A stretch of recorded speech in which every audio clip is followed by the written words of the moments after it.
The blast is over, but the air is already killing you. You have minutes to make the right move.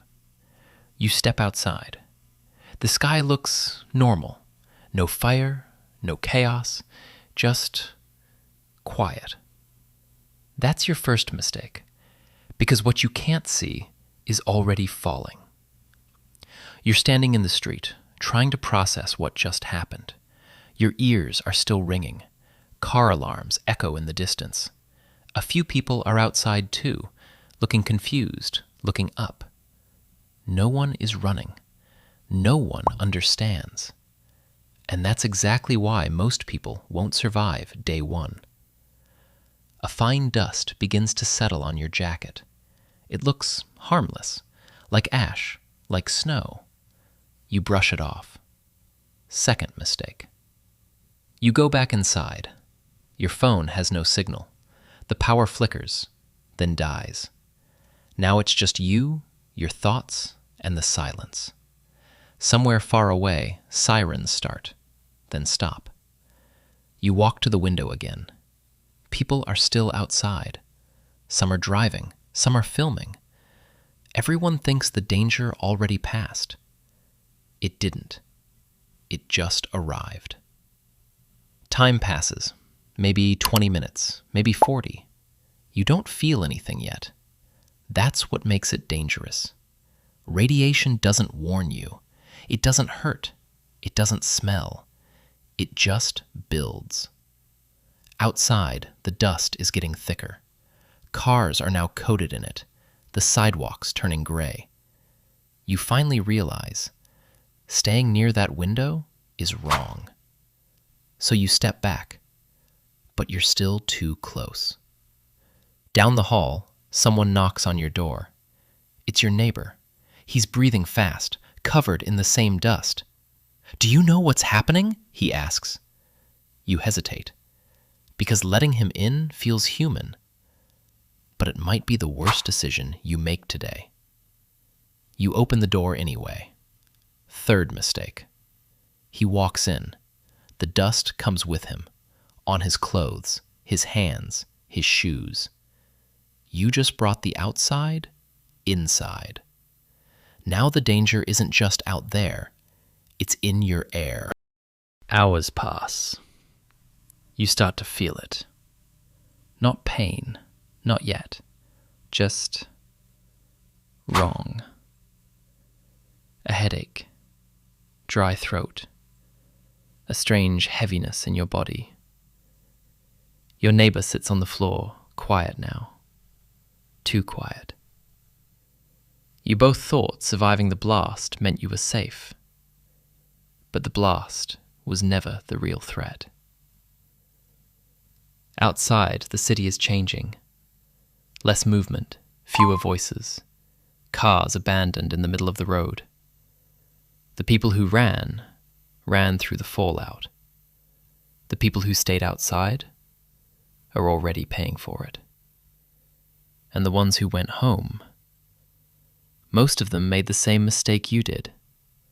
They stayed near windows, opened doors, let contaminated air in.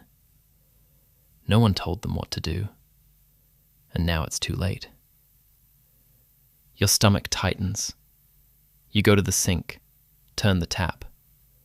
Water runs. You hesitate, because you don't know if it's safe. But thirst wins. You drink. Fourth mistake. Night starts to fall. No lights, no traffic. No sound except distant wind. You sit in the dark trying to think, trying to remember anything you've ever heard about this. And then it hits you. Not physically, mentally. You weren't supposed to go outside.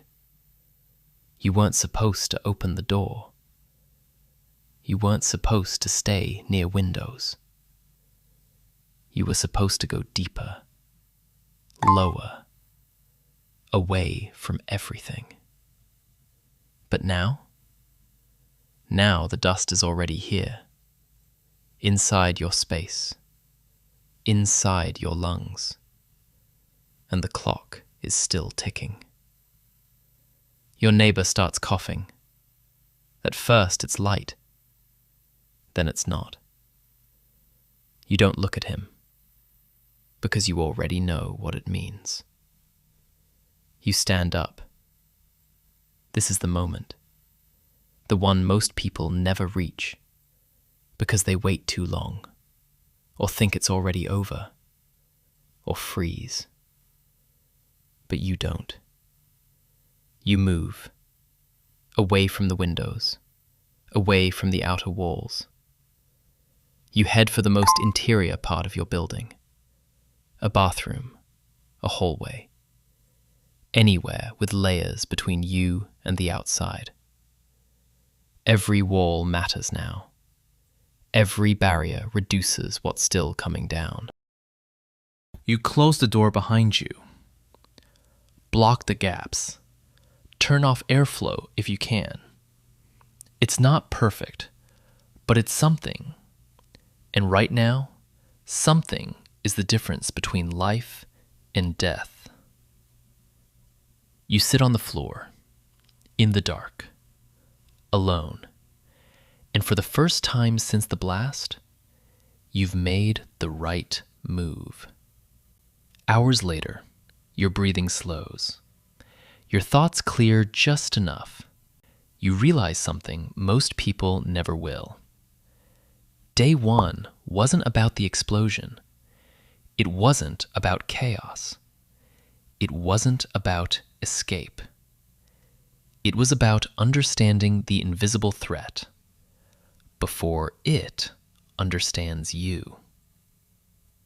Because most people don't die in the blast.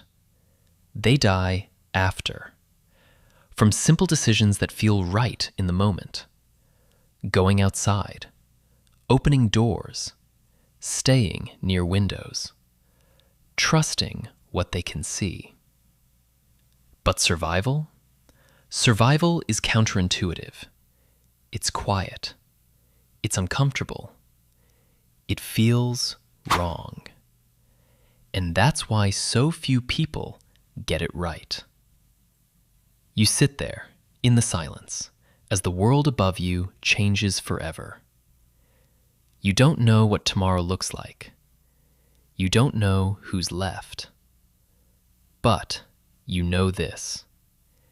You made it through day one. And most people didn't. Because when everything feels safe, that's when it's already too late.